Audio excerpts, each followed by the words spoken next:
All right, we're live. I've got Mark coming in here, and we are live on Kentucky Talks. Mark, welcome aboard. I'm glad to be here, Steve. Hey, how you been? I'm busier than a one-armed monkey in a crab scratching contest. Have you ever been to one of those? I've never been to one of those, but that's pretty good. It's pretty itchy. Yeah. I'm getting you picked up here on camera. I mean, we're awful, man. I mean, I'm horrible. Look at this guy. No, I you know what? It's funny because just as I was getting ready to go on live, I looked up and the camera was off to my right a little bit. And I was like, "Oh, that's not on me." It is on you. You're in there now. I got you zoomed in. Everybody can see you. Mostly they can hear us. Hey, that's probably the more important part. Anyway, I don't think you need to see me. No, so we're a little off this week, and I'm so glad you could come in and we get this done. We'll rebroadcast it to come out on Friday as well on our regular scheduled time. But to get it out and on today, I thought it was good because I'm leaving town tomorrow. I've got to go down to San Antonio, Texas. San Antonio. I haven't been there in probably 25 years. Well, we're in our second annual conference meeting for an association that I've helped head up. Believe it or not, the one of the organizations that does a great service to the Army. It's called United States Army Recruiting Command, and they've never had their own organizational structure. Like, the armor, they've got an armor corps, right? And while I get recruiting belongs to the AG Association, truly, they've never been a part of the AG. They've never really been treated that way, I guess you'd say.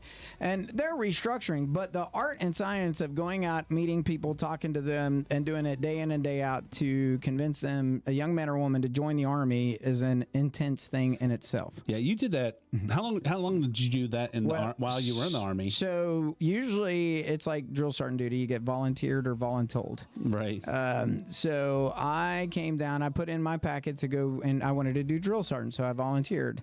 Well, I was at Fort Irwin, California, and I wanted to leave Fort Irwin, but I mean, I had already been there like 5 years. Yeah. And you're in the middle. That's an eternity in the Army. You're in the middle of the desert, and I mean, I went from specialist E4 to staff sergeant there in a short amount of time.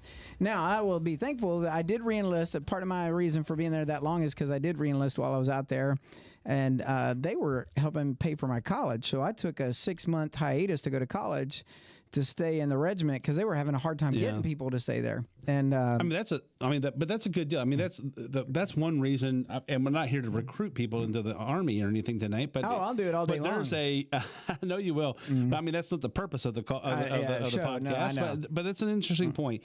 Is that a lot of people go in. There's a lot of reasons to go into the military in any branch. Some people go in because, right now maybe they get in a little trouble or something, and it's like, the judge says... That's absolutely not possible. It's not possible. It's unlawful to order somebody to join the Army. No. You don't have to order them. But if the judge said, go to jail, I physically could not put you in the Army. Is that today, or was that something that happened? Still happened. They've tried to do it for years. Since 1973. Yeah. There are folks that have used that as their means to join, but I will tell you right now, it's unlawful to join the military under those types of directions. Well, right, because it's a full volunteer service. That's right. You're making. However, I mean, I'm saying that instance has probably happened. That a judge told a young kid, said, hey, you need to get your life straight. And if you join the military, we'll commute this sentence or what have you. Or if that was said in a court of law, I lawfully cannot put somebody in the Army. If I was a recruiter. If it was. Right, I got you. If you were facing, because you still have to. You know how many people have told me that story, though? But it still says, even if it says, we ask the question, have you ever been arrested, cited, charged, held, detained in any way by any law enforcement agency, whether you were a juvenile or convicted as an adult, regardless if they told you that it would be stricken from the record or expunged. And you memorize that statement, and you memorize it purposely because it's an unlawful entry into the military service because you have to do a background investigation. You're serving in the government. So whether you end up with a secret, a top secret, or whatever type of clearance, you still have a moral evaluation about yourself, and your past is all on the table. It's so odd, though, that you say that, and this is no way near where I was going with this. But I'm glad it's kind of an interesting little topic because that's something you've heard people say for years and years. One of my bosses used to told me, for the Army, I'd be in trouble. Yeah. Well, not just that. I mean, he physically, he actually said that, hey, I was in Arizona, I'd gotten in some trouble, and it was one of those things where it's like I go or I end up in jail. Yep. And it was like, now, if it worked out in this way, if you showed up to court and said, "Sir, I've signed up to serve in the Army. I know I made a mistake." Blah blah blah. Maybe that's the way it actually goes down. Because if I'm found guilty of this, I will not be able to serve our country. Blah blah blah. And then they expunge it or whatever, and say, they dismiss it. But if I see you back here and you don't ship out the basic training, blah blah blah, I'm gonna open this case back up. That's probably more the case because your lawyer might say, hey, if you go in the military, I can probably get you off of this. Even that's a sketchy. But it's still voluntary at that point. It is still voluntary. It's still voluntary. If you come up with it, that makes sense. Yep. That makes much more sense. Yeah. Now, so the association. Excuse me, I'm going to adjust my mic. Well, that's all right. So we put together, myself and several other former soldiers, and many soldiers are involved in putting this together. And so we're all having our annual conference. And so all of this has been happening behind the scenes, but it's a business trip. I'm looking forward to it.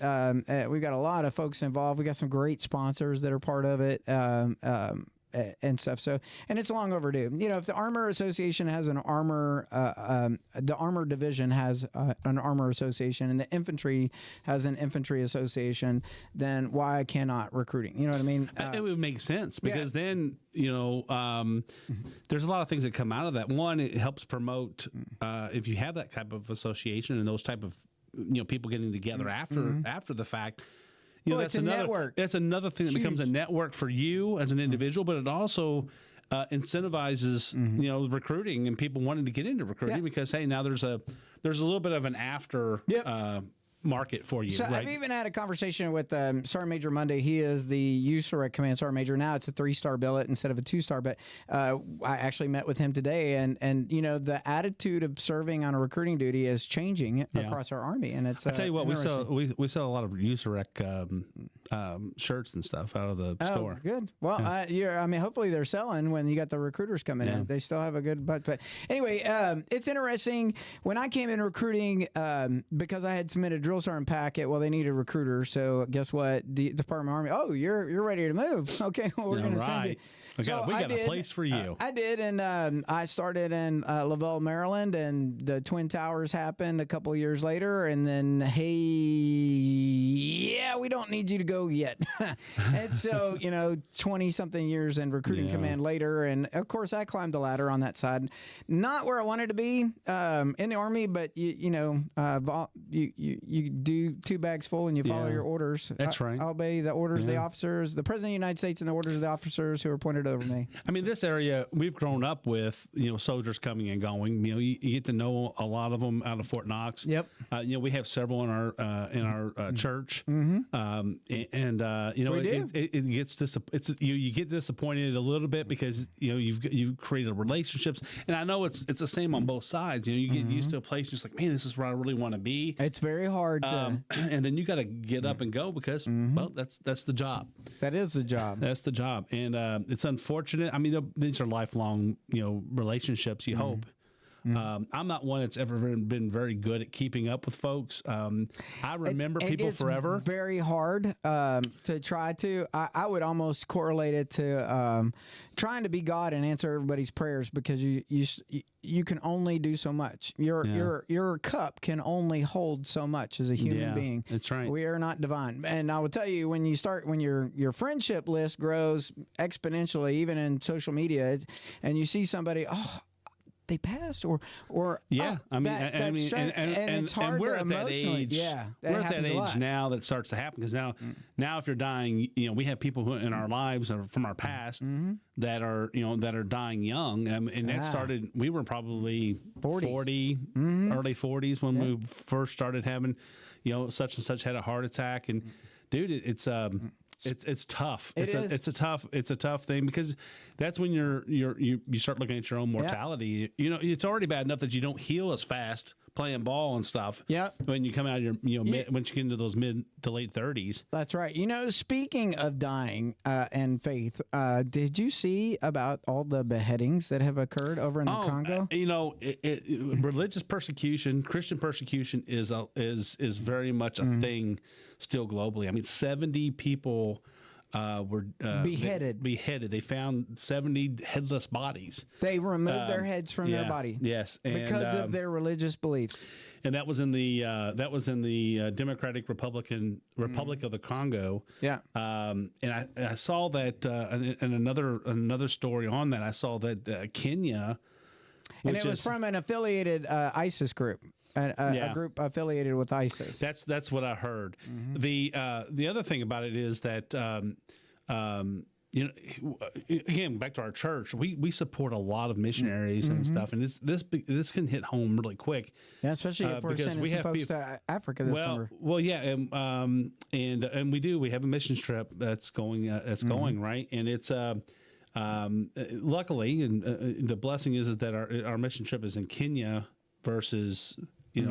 But it's right there. It's really close. It's not far. And we've had mission trips in the past that have been canceled because of unrest in neighboring countries. So hopefully this doesn't spill over too much. But Kenya did. I did read that Kenya has asked their people, their government people who are visiting to come on home. Okay. Just to make sure they don't get caught. Yeah. Just to make sure they don't get caught up in it. There's nothing that says that they're being targeted or anything like that, but they want to make sure that their people are safe, and so they've asked them to kind of they put out an order, I think, to come back and come back home. So, but that's and then we're dealing with our own situation here from all the flooding and things like that. Yeah. I said that I saw that they found a 23rd, I think 23 people in Kentucky have passed away from the flood. The latest one I think is a Callaway County man. What's his name? Samuel Wilson, I think is his name. Yeah. I think it's his name. And forgive me if I got that wrong, but I think he was 39 years old. Yeah. I mean, that's too young. It's way too young. Yeah. But our hearts go out to his family, and it doesn't. You don't have to look far. I mean, when you're in Kentucky, families in Kentucky stretch out and splinter out into all. It's like a giant vine. Where our families are all over the state, and so it doesn't take long for you to run into somebody who's probably related to them. And you're talking about this because this is all happening in eastern Kentucky. Yeah. And I actually go back to recruiting. I actually covered that area from Charleston, West Virginia, had Ashland, Kentucky, all the way down to Pikeville, Kentucky, and right up to the border, dang near Bristol, Tennessee, and of course all that stretches now through that 119 corridor. But Logan, West Virginia, it's like the Hatfield-McCoys down there for sure. Oh yeah, I mean that is Hatfield-McCoys, right? Yeah, but I'm just glad to see that the communities are pulling together to help out, and across they are getting some disaster relief from the state as well. So there's some there's I think the Kentucky. Was it the Kentucky Baptist Association or Kentucky Baptist Disaster Relief? Yeah, they're down there in Pikeville. They're asking for some help, some donations and things. They're providing showers and some clean, and things. Yeah. And that's hygiene. What's awesome about it is these different groups offer different things, so that they've kind of coordinated that over the years, so that Samaritan's Purse comes in and they may be offering shelters or food or what have you, and another group is coming in and they're doing waters, and another group's coming in and offering hygiene and stuff.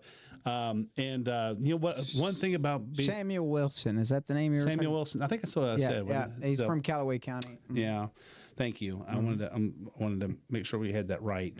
But he is. But it's awful. I mean, these things happen. When you get a lot of water in a short period of time in the hills, it just this has happened. They make forever. hills over there, Mark. Them's mountains. Well, we call them hills in Kentucky. I don't know about anybody else, but our hills, Appalachia. That's Appalachia. But our hills in Kentucky or our mountains, we call them hills. So if you're from the hills, that's what we mean. But but the thing is that Still, Kentucky 39 is still too young. Yeah, 39 is too young. 23 is too many. To lose 23 people is just it's a shame. And you know, I watch a guy on YouTube named Ryan Hall. I don't want to give him a shameless plug, but he's a really good guy. He's from that area. He's from Eastern Kentucky, and he has his own weather channel on called Ryan Hall, y'all. Yeah.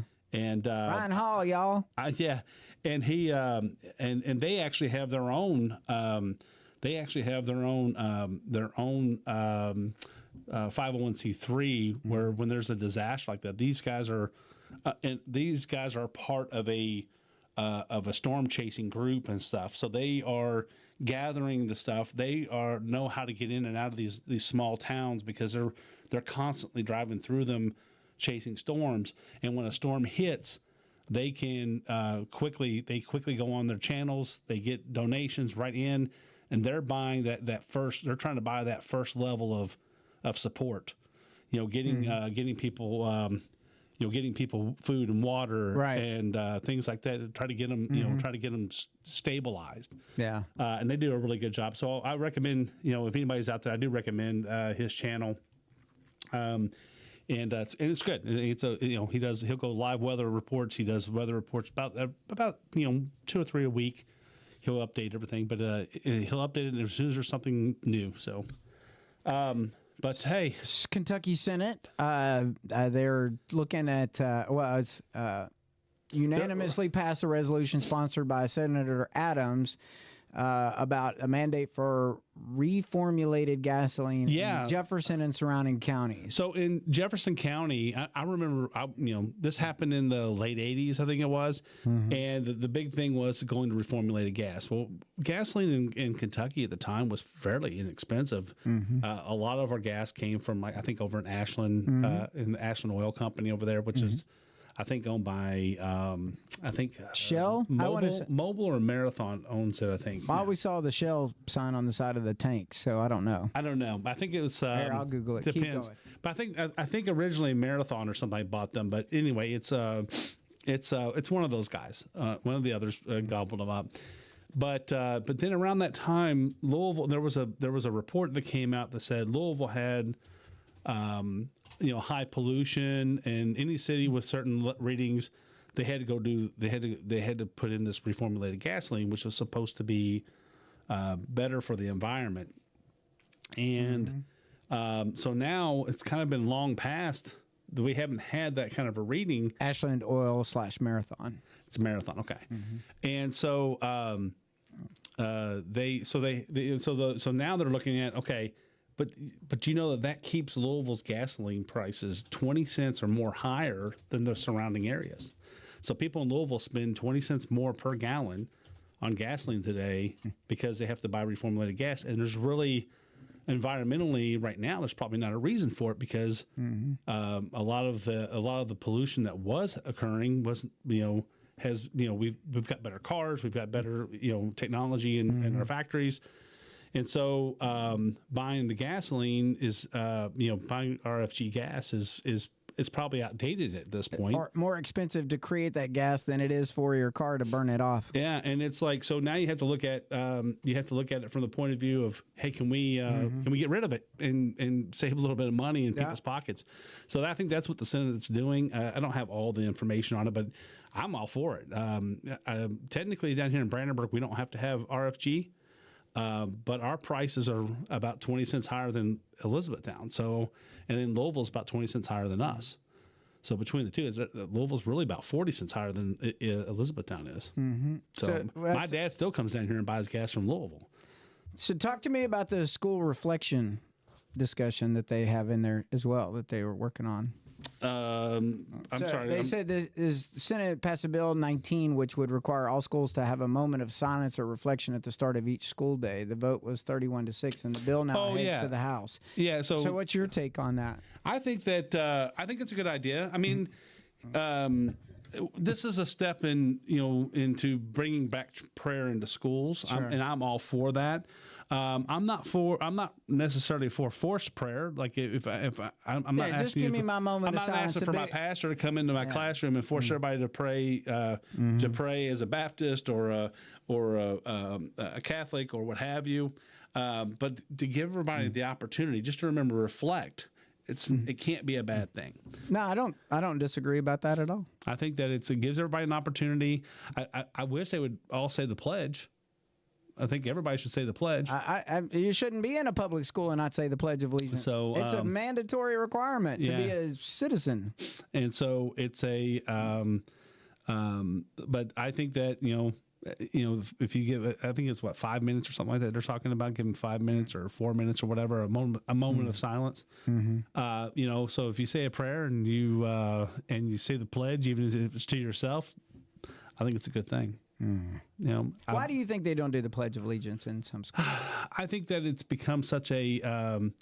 I think it's because they've allowed and misinformed the public on what on your patriotic obligation. Yeah, to your nation. I don't have a patriotic obligation, but I should want to be patriotic, right? I don't feel like I have an obligation.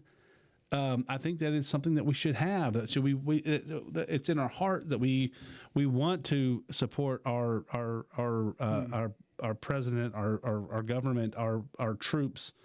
We want to stand up for those who came before us. There's a lot. I mean, there's so many people who have died trying to just keep this country from falling into the wrong hands. The further you get away from saying your Pledge of Allegiance to the flag, the further you get away from understanding the political construct of our nation and how we got there.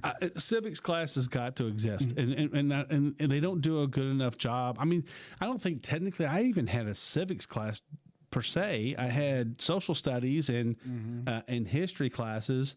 Where I learned a lot about civics, and civics was like maybe a couple of chapters in U.S. history, which is fine. I mean, that's okay. I can take a semester of civics. That's fine. It's definitely better than nothing.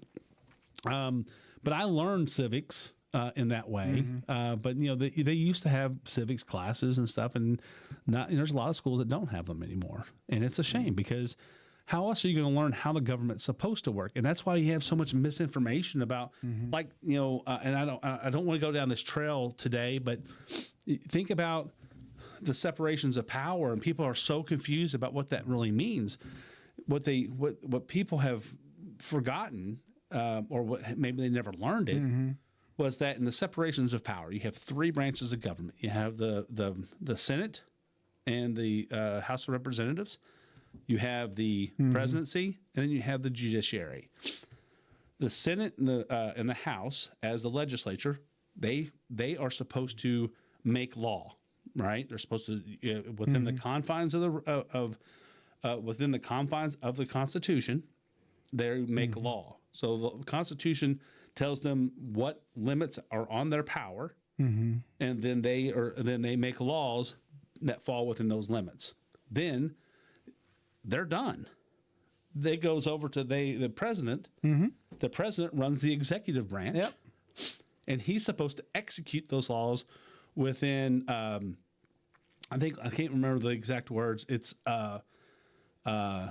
with great care or something like that. And so, which means that you're supposed to do it. You execute the laws, right? But if there's something. If there's something that you find that's shouldn't be, or maybe it's maybe it's something that's morally wrong or something like that, he has an opportunity not to execute that exactly. But then the judiciary is supposed to then interpret whether or not the law falls within the confines of the Constitution. They had the power to do so, and that if it doesn't, then they have to explain why it doesn't.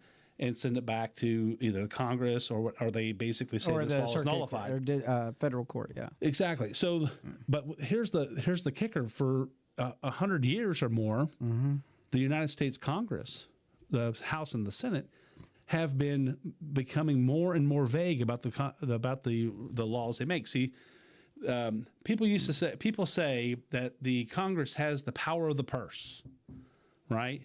So they say that what that means is they can tell you how much you can spend on something, right? They're telling the president that he can only spend monies that have been allocated based on what they have put in here. They become more and more vague. They just start putting it in buckets. And they say, okay, this bucket has $50 billion in it. This bucket has $100 billion in it. There's colors of money. $850 billion for the $850 billion for the military, right? Or $950 billion, whatever the number is. And so when they do that, Congress, if they don't specifically line item what that money is earmarked for, if they just say this money is for this, for USAID, for instance, to go spend, they have no say about what is spent on. You no say. You know who has to say? The president. They thought that they had this thing where they controlled the bureaucracy, but the bureaucracy is controlled by the executive branch. The executive branch is the bureaucracy.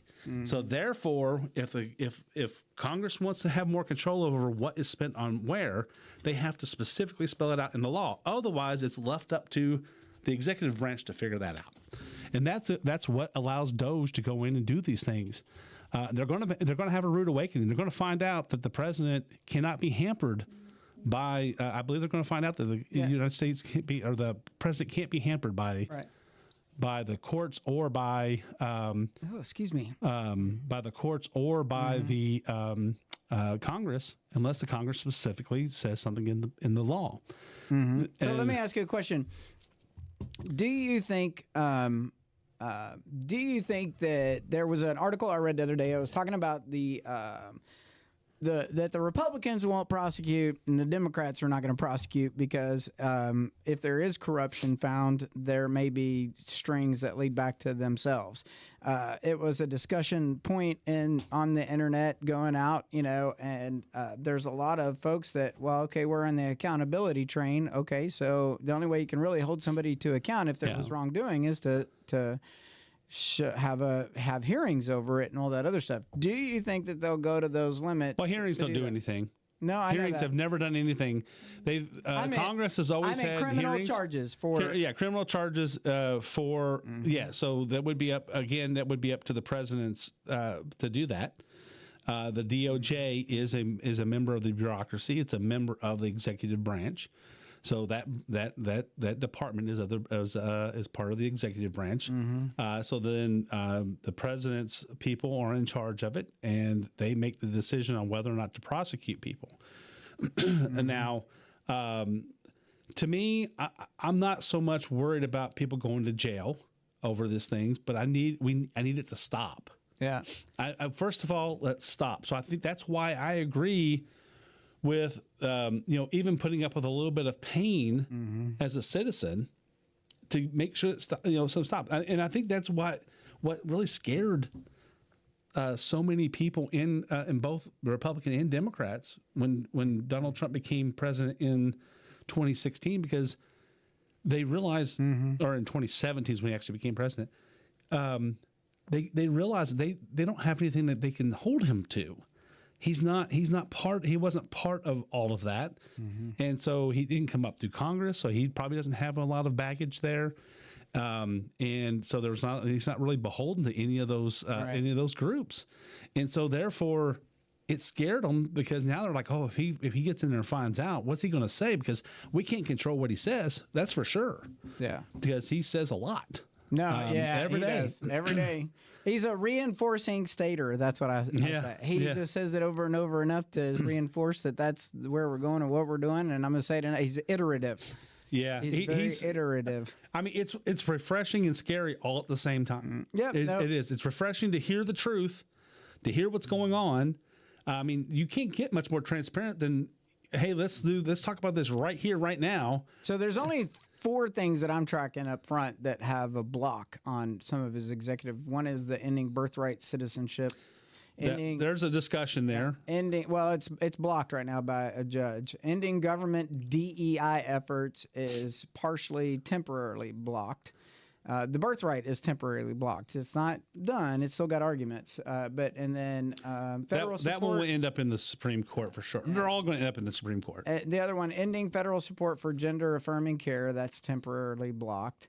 And suspending asylum, immigrants' rights or advocates, temporarily blocked. So the other ones that are ongoing are like the National Treasury Employees Union, PEER, ongoing, the nonprofit group. Yeah, a lot of those have been shot down at one level or another because This is as of today.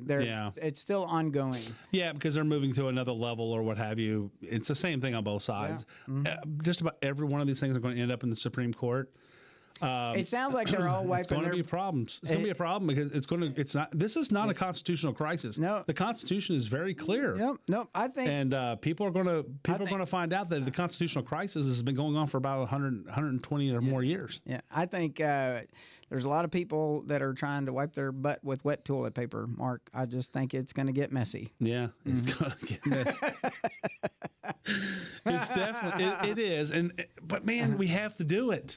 This is what everybody hey, I was a Marco Rubio guy in 2016. I was a Rubio guy. Okay. Donald Trump became the nomination. I'm on the Trump train, man. That's it. He's the guy. So now you look back at it and it's like, okay, the thing is, sure, there's things we don't like to just hear because, well, heck, we've never heard that from our president really before. Reagan comes close. Reagan was pretty direct about a lot of things that he said, especially before he became president. But Trump is, Donald Trump is just President Trump is just he's an anomaly. I mean, you and him are on first name basis. He mentioned your name in the Oval Office, Mark Burnett. That's a good guy right there. Mark Burnett. That's a good guy. No, obviously that wasn't me, but that was funny though. I like it. Say Mark. I put that on my Facebook, and a lot of people. How many mean comments I got about that? And I'm like, oh, guys, he mentioned my name, not me, but he mentioned my name. So why wouldn't you put that out there and just say that? I mean, if Joe Biden mentioned my name, unless it was in a bad way, I would have put my name up there. Was the negative comments just because you were affiliated with Trump, or was it negative like it was like they're because of they're all worried about Doge and they're talking about he's he had affairs on his wife and all this stuff, and I'm like. Okay, I get that, but none of those guys are perfect in that way, shape, or form. Joe Biden's son had sex with hookers and smoked cocaine and took your money while you weren't looking. Yeah, I mean, there's a lot of stuff. Anyway, I didn't want to. No, you're good. I didn't want to get into all that. So this show is not supposed to be about that. But I'm just saying, how do you get picked on social media? It's like, whoa, you hypocrites. Yeah. But anyway, go ahead. Yeah, no, I get that, and so. But anyway, it's cool to hear the president of the United States say your name. Yeah, even though it's not, he wasn't speaking to you. People ask me, was that AI? No, I'm like, no, it was real. It's real. There's a guy named Mark Burnett. Yeah, and it is very funny, and they're very good friends. The producer, because he's the one that produced The Apprentice. So he's so there. That's the connection, and so he's the special envoy to the United Kingdom. Daniel Cameron running for the Senate seat. Yeah, I mean that is We're still waiting to see who else is running in that seat. Have you seen any Democratic names pop up yet? I know the governor said there was a conversation that he was not planning. I think he's probably shooting for the presidential. He may very well be. Shooting for the presidential election. He's not looking very favorable there. I mean, some of the polling that I've seen. Here in the last couple of months is that he's one of the ones in the running for 2028, but he is not he's not in the top 4 or 5. He's going to be they said that they think that he's going to end up in maybe in the 5-6% range where he ends up. But I don't blame him for trying. I mean, he's considered one of the better Democratic candidates at this point. But he's not going to do a lot of the things that Kentuckians want him to do. That's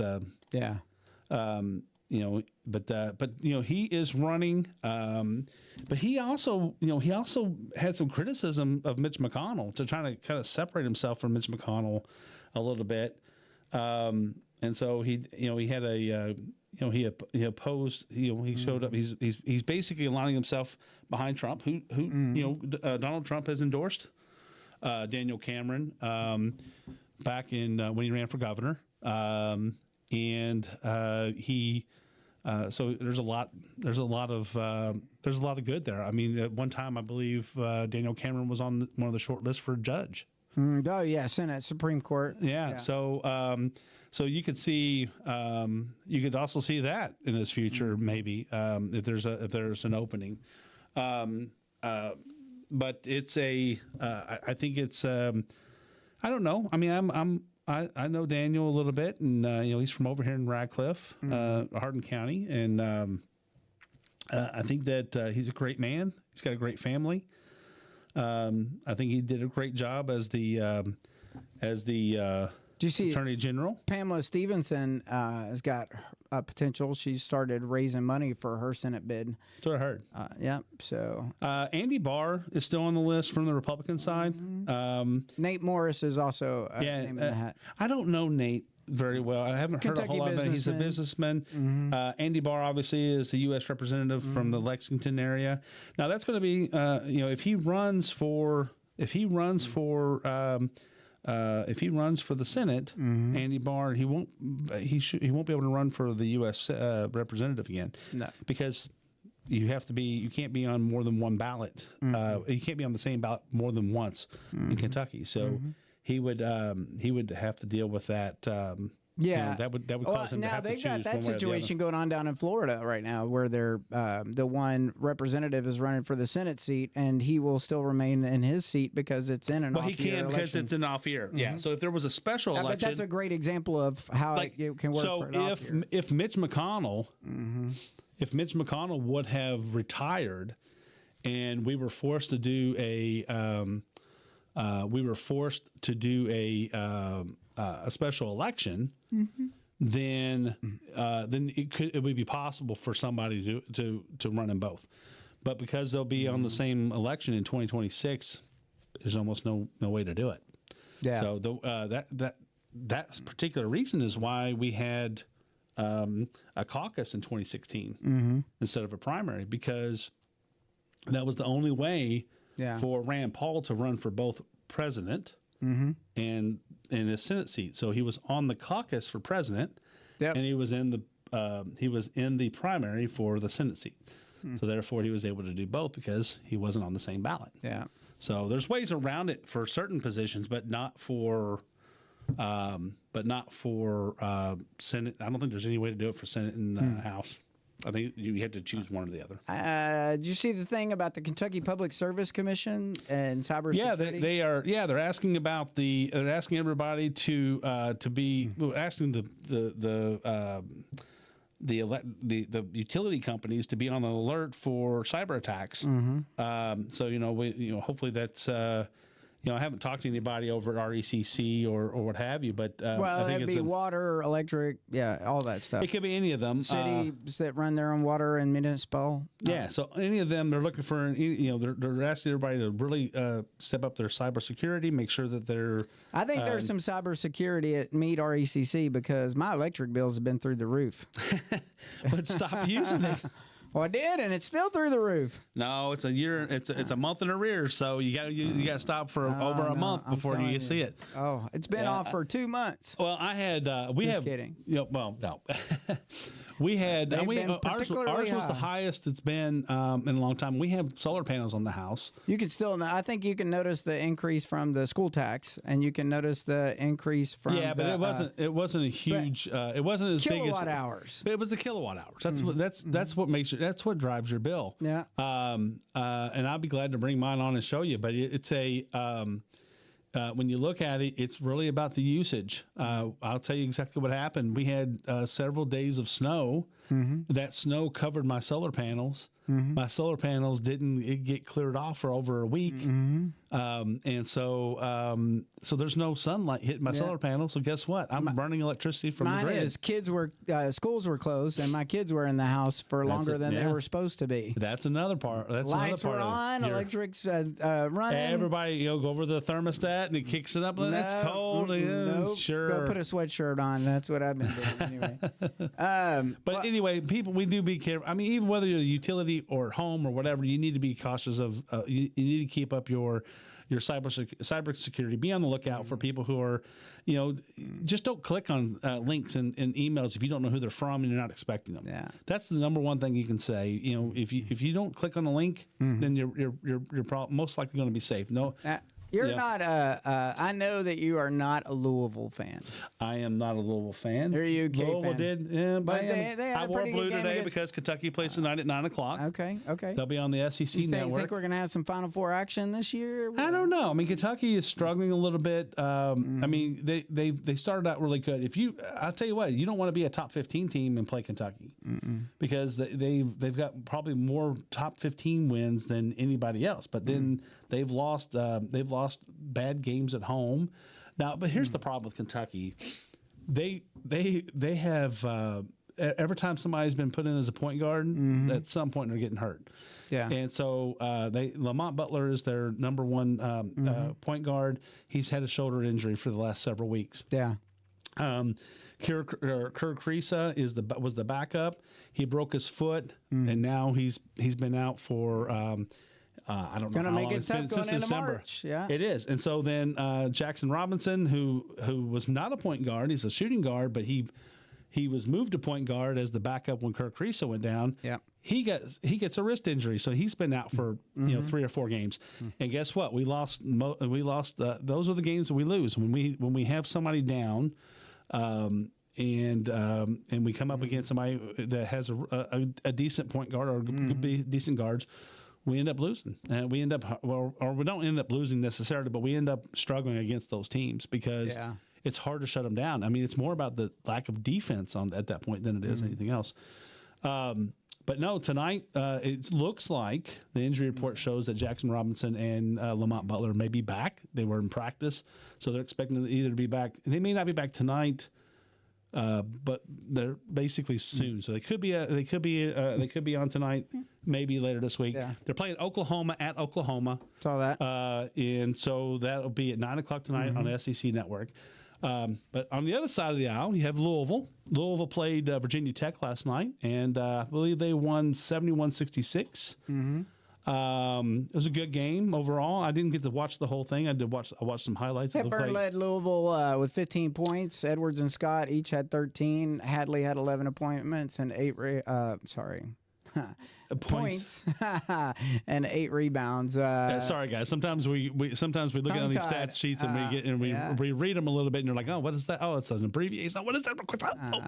No, but I mean, it was a good game. I think I'm excited for basketball season to pick up too on television. My kids are just now falling in love with basketball, so I'm encouraging that. It's good. They're at a good age, right? Yeah. So,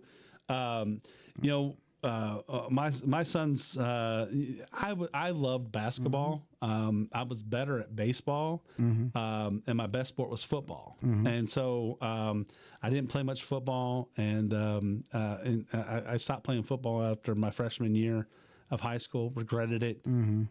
So my role with my kids was I tried coaching, and I'm not very good at coaching because I realized there's things that I do when I played ball, and I don't know how I knew that because it's something that was so natural to me because my dad played games with us. Hand-eye coordination is huge in baseball. Yeah, any sport really, but in baseball specifically because you got to hit a ball that's moving at you 75, 80 mile an hour in Babe Ruth or what have you. And it might be, in the major leagues, it's 95, 100. And so it takes a lot of hand-eye coordination. And, we used to go out and pick up rocks and toss them up and hit them with tobacco sticks. You know, tobacco sticks only about that big around. Yeah. So a little bit bigger than a broomstick. Yeah, it's actually square, but you know, about that big. And we'd pick them up and we'd hit them and hit them and hit them and hit them, and it's like it teaches you to let that stick become an extension of your hand, and it's like, man, you don't know how people miss. Yeah. Because you know, so when my kids grew up, I didn't realize that was my practice.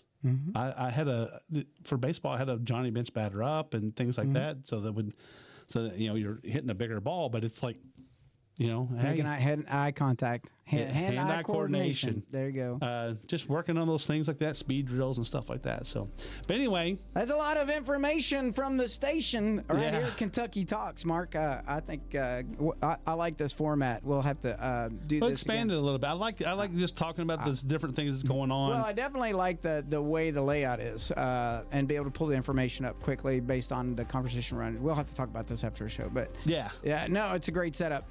Folks, hey, listen, thanks for tuning in to the Messenger Studios, where we are producing the Kentucky Talks podcast. There will be a lot of stuff coming up, guests on the show, and some things as we continue to grow this platform right here in your local Meade County. Mark? Hey, all I have to say is good night, everyone. Thank you all for joining us, and we'll see you on next week. Yes.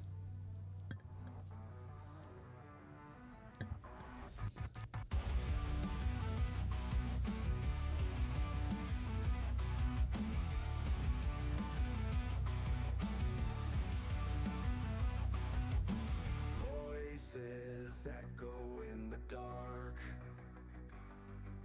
Mark and Steve ignite the spark. Dive deep inside the mind. Truths untold we will find. Kentucky Talks loud and clear.